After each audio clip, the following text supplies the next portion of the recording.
बहुत समय पहले की बात है। एक पुराना थका हुआ मछुआरा था जो समुंदर के किनारे एक छोटी सी झोपड़ी में अपनी बीवी और बच्चों के साथ रहता था। उसका जीवन बड़ा ही कठिन था। रोज सुबह सूरज की पहली किरण के साथ वह अपने पुराने फटेहाल जाल को उठाता, नमक लगी रोटी के 2 टुकड़े अपनी पोटली में बांधता और निकल पड़ता गहरे पानी की ओर। उसका नियम था, रोज केवल 4 बार ही जाल फेंकेगा, चाहे उसमें मछली आए या ना आए। 5वीं बार जाल डालना उसने अपनी किस्मत के खिलाफ माना था। उसे भरोसा था कि ईमानदारी और मेहनत से ही पेट भरा जाता है। उस दिन भी वो समुद्र के किनारे पहुंचा और पहली बार जाल डाला। पहली बार जाल निकला एक गंदी टूटी हुई मरी हुई गद्दी के साथ। मछुआरा मायूस हुआ लेकिन हार नहीं मानी। उसने कहा, शायद आज किस्मत नींद में है, चलो अगला फेंकता हूं। दूसरी बार जाल में आया एक भारी बर्तन, लेकिन उसमें भरी थी सिर्फ कीचड़ और पत्थर। हे खुदा, आज तो जाल भी मेरा मजाक उड़ा रहा है, उसने मुस्कुराते हुए कहा। तीसरी बार उसे मिली टूटी हुई हड्डियां और फटी पुरानी चप्पलें। अब तक उसका चेहरा उदास हो गया था, लेकिन उसके भीतर की उम्मीद अभी जिंदा थी।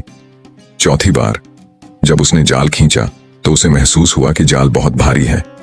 लगता है कुछ बड़ा हाथ लग गया। वह खुश होकर खींचने लगा।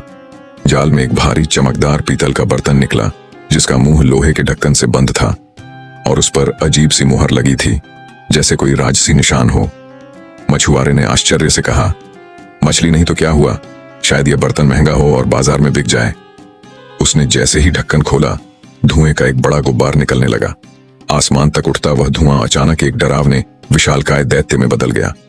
दैत्य की आंखें अंगारों जैसी जल रही थीं।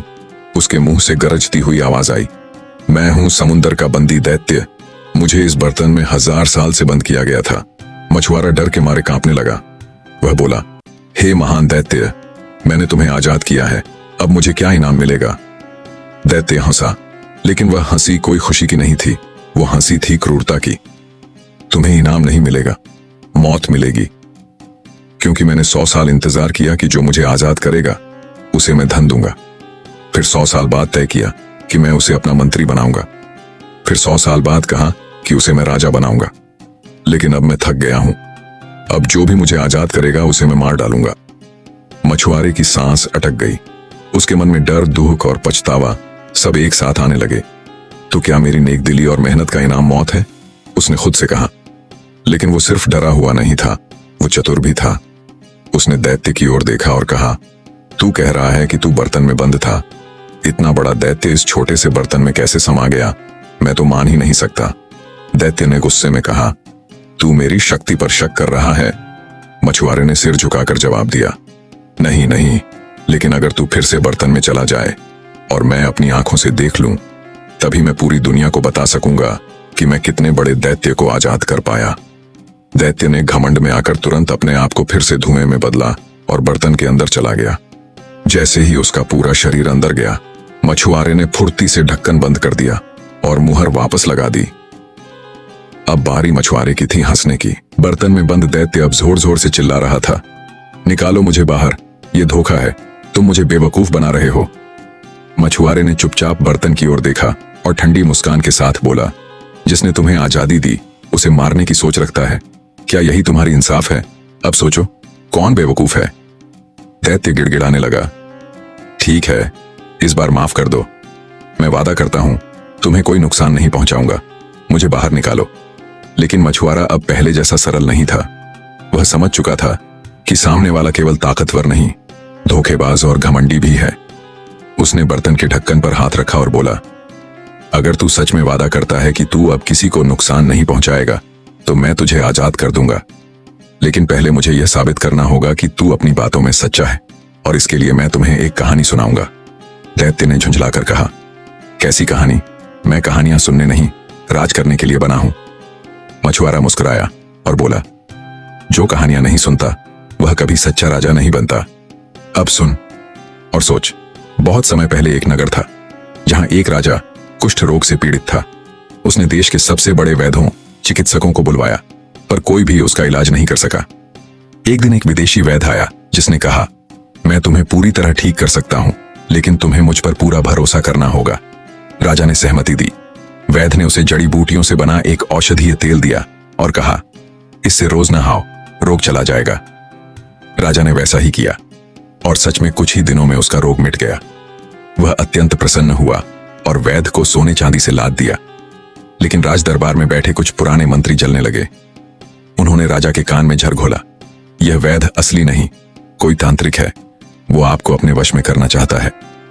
राजा ने बिना सत्य की जांच किए वैद्य को गिरफ्तार कर लिया और कठोर सजा सुना दी। अगले दिन राजा की त्वचा फिर से जलने लगी और पुराना रोग लौट आया। राजा को तब समझ आया, जो सच्चाई और भलाई को पहचान नहीं पाता वह खुद अपना नाश कर देता है। मछुआरे ने बर्तन को जोर से थपथपाया और कहा, क्या तुम भी उस राजा की तरह हो जो अपने भले करने वाले को मार डालना चाहता है? सोचो, अगर मैं फिर से तुम्हें बाहर निकालूं और तुम वही क्रूरता करो तो क्या फायदा हुआ तुम्हें 1000 साल की कैद का। बर्तन से अब धीमी और पश्चाताप भरी आवाज आई, मुझे माफ कर दो मछुआरे, मैं अब बदल गया हूं। मछुआरा फिर भी संतुष्ट नहीं हुआ। जब दैत्य ने मछुआरे से वादा किया कि वो अब उसे मारने के बजाय इनाम देगा, तो उसने कहा, चलो मैं तुम्हें एक ऐसी जगह ले चलता हूं जो इस संसार में छुपी हुई है। वहां से तुम रोज कुछ ऐसा ला सकते हो जिससे तुम्हारी जिंदगी बदल जाएगी। वो दोनों साथ चल पड़े। पहाड़ी रास्तों से होते हुए एक सुनसान और ऊंची चोटी पर पहुंचे जहां जमीन फटी हुई थी और उसके बीच में एक बड़ा सा गड्ढा था। दैत्य ने मंत्र पढ़ा और जमीन कांपने लगी। जैसे ही धुआं उठा, एक सुनहरी चाबी जमीन से निकली। दैत्य ने मछुआरे को वो चाबी दी और कहा, इससे उस विशाल लोहे के दरवाजे को खोलो जो उस घाटी में नीचे छिपा है। जब मछुआरे ने वो दरवाजा खोला तो उसके सामने एक शानदार बाग था, हरियाली से भरा। बीचों बीच एक नीला सा तालाब जिसके पानी में 4 अलग अलग रंगों की मछलियां तैर रही थीं, लाल, पीली, सफेद और काली। दैत्य बोला, यह तालाब किसी जादू से कम नहीं। तुम यहां से रोज केवल एक बार जाल डाल सकते हो और जो मछलियां पकड़ो उन्हें शहर के राजा को बेचो। लेकिन ध्यान रहे, इस तालाब का रहस्य किसी को मत बताना, वरना यह सब नष्ट हो जाएगा। मछुआरा अगली सुबह बड़े ही उत्साह से उठा। उसने वैसा ही किया जैसा दैत्य ने कहा था। तालाब के पास गया, जाल डाला और खींचा तो उसमें 4 अजीब रंगों की मछलियां फंसी, एक लाल, एक सफेद, एक पीली और एक काली। उनके रंग ऐसे दमक रहे थे जैसे किसी ने रंगों की रोशनी छू दी हो। वो मछलियां लेकर वह शहर के बादशाह के महल पहुंचा। दरबार में जब उन रंगीन मछलियों को देखा गया तो सबकी आंखें खुली की खुली रह गईं। बादशाह ने तुरंत कहा, इन्हें महल की बावर्चिन के पास ले जाओ। मैं चाहता हूं कि आज का भोजन यही मछलियां हों। बावर्चिन, जो बहुत कुशल और अनुभवशील थी, मछलियां लेकर रसोई में गई। उसने मछलियों को साफ किया, काटा और कढ़ाई में डाला। जैसे ही मछलियां कढ़ाई में सीखने लगी, एक अद्भुत घटना घटी। रसोई की दीवार धीरे धीरे फटने लगी। उसमें से एक अत्यंत सुंदर स्त्री निकली। उसके हाथ में एक जादुई छड़ी थी और चेहरा गंभीर। वह कढ़ाई के पास आई, एक मछली की ओर छड़ी से इशारा करते हुए बोली, क्या तुम अपनी प्रतिज्ञा पर स्थिर हो? पहले तो मछलियां चुप रहीं, लेकिन जब स्त्री ने दूसरी बार वही सवाल दोहराया तो चारों मछलियां एक साथ उठ खड़ी हुईं और बोली, हाँ, हम अपने वचन पर स्थिर हैं, बशर्ते तुम भी अपने वादे पर कायम रहो। यह कहकर स्त्री ने गुस्से से कढ़ाई उलट दी और फिर दीवार में समा गई। दीवार जैसे पहले कभी टूटी ही न थी। बावर्चिन यह सब देखकर हैरान रह गई। उसने देखा कि सारी मछलियां जलकर कोयले बन चुकी थीं। वह कांपते हुए बादशाह के मंत्री के पास पहुंची और सारा हाल कह सुनाया। मंत्री को यकीन तो नहीं हुआ, लेकिन उसने बादशाह को कुछ बहाना कहकर नई मछलियों की मांग की। अगले दिन मछुआरा फिर गया और फिर से वैसी ही 4 रंग की मछलियां लाया। इस बार मंत्री ने कहा, इन्हें मेरे सामने पकाया जाए। रसोई में फिर वही दृश्य हुआ। जैसे ही मछलियां पकने लगीं, दीवार फटी और वही स्त्री जादुई छड़ी के साथ बाहर आई। उसने फिर वही सवाल पूछा और मछलियां फिर उत्तर देती हैं। स्त्री फिर से कढ़ाई उलट देती है और दीवार में समा जाती है। अब मंत्री चौंक पड़ा। उसने निश्चय किया कि यह रहस्य अब राजा को बताना ही होगा। मंत्री ने जब बादशाह को सारी बात बताई तो राजा को गहरा आश्चर्य हुआ। वह सोच में डूब गया। फिर बोला, अगर तुम मुझे ये कहते और मैं अपनी आंखों से न देखता तो मैं इसे मनगढ़ंत कहानी मानता, लेकिन अब मैं खुद इस रहस्य को देखना चाहता हूं। बादशाह ने मछुआरे को बुलाया और आदेश दिया, अब तू फिर से वही 4 रंग की मछलियां लेकर आ। मछुआरा फिर गया और 4 रंगीन मछलियां पकड़ लाया। बादशाह ने उसे इनाम में 400 अशर्फियां दी। इस बार राजा ने एक नई योजना बनाई। उसने मंत्री से कहा, अब बावर्चिन को मत बुलाओ, तुम खुद मेरे सामने इन मछलियों को पकाओ। रसोई में तैयारी की गई, तेल चढ़ाया गया, मछलियां कढ़ाई में डाली गईं। जैसे ही पहली तरफ से मछलियां सिंक गईं और उन्हें पलटा गया, तभी रसोई की दीवार एक बार फिर फट गई। लेकिन इस बार कोई स्त्री नहीं, बल्कि एक अजीब सा पुरुष निकला। वह पुरुष लंबा चौड़ा, कठोर चेहरे वाला था, गुलामों जैसे कपड़े पहने हुए था और उसके हाथ में एक हरी छड़ी थी जो चमक रही थी। उसने भयावह स्वर में पूछा, क्या तुम अब भी अपनी प्रतिज्ञा पर कायम हो? चारों मछलियों ने एक साथ सिर उठाकर जवाब दिया, हाँ, हम अपनी प्रतिज्ञा पर अटल हैं। वह आदमी गरजा, अगर ऐसा है तो समय आ गया है। उसने कढ़ाई को उलट दिया और तेजी से दीवार के भीतर समा गया।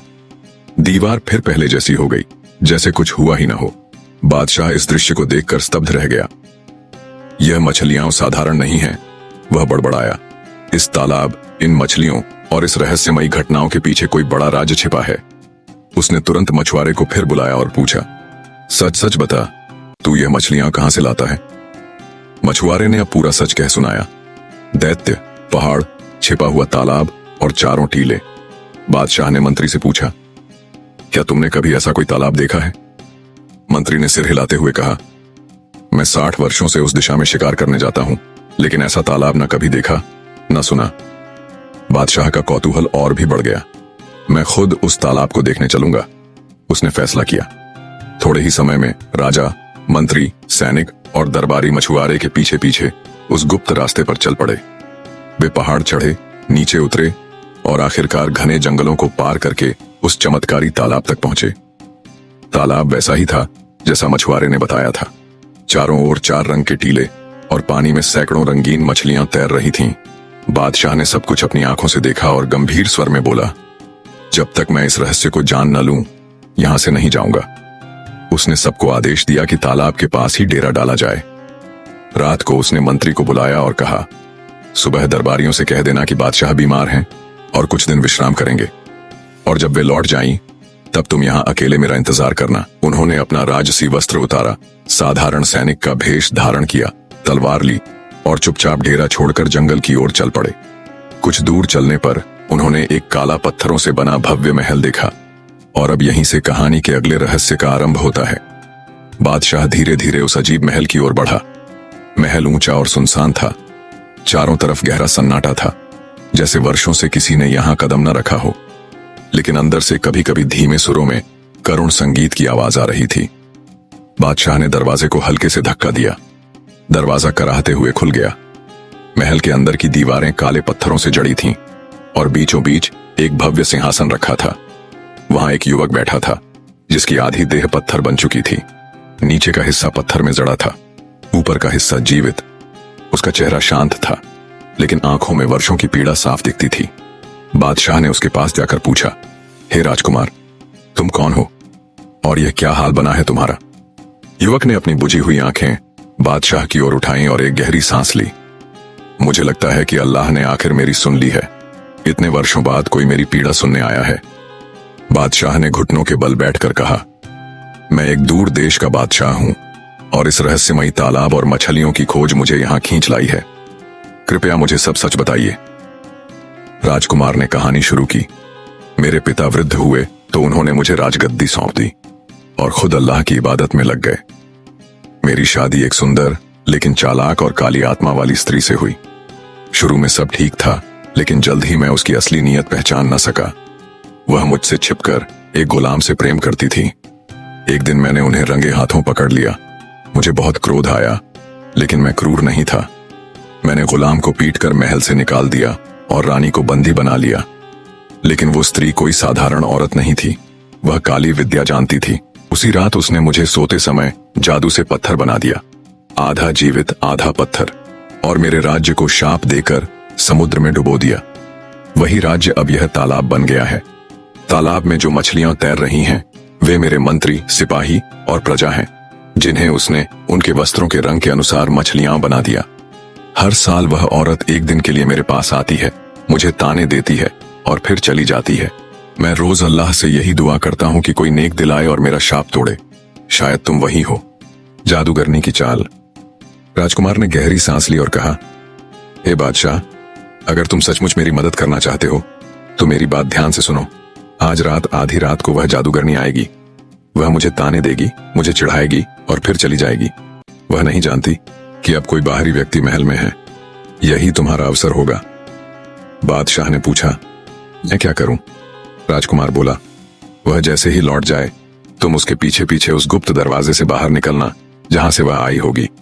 वह सीधे अपने कक्ष में जाएगी जहां उसकी जादुई किताबें और शक्ति का केंद्र रखा है। अगर तुम उस जादुई किताब को पा लो और उसमें लिखे मंत्र पढ़ लो तो उसका जादू समाप्त हो सकता है और मेरा शाप भी टूट सकता है।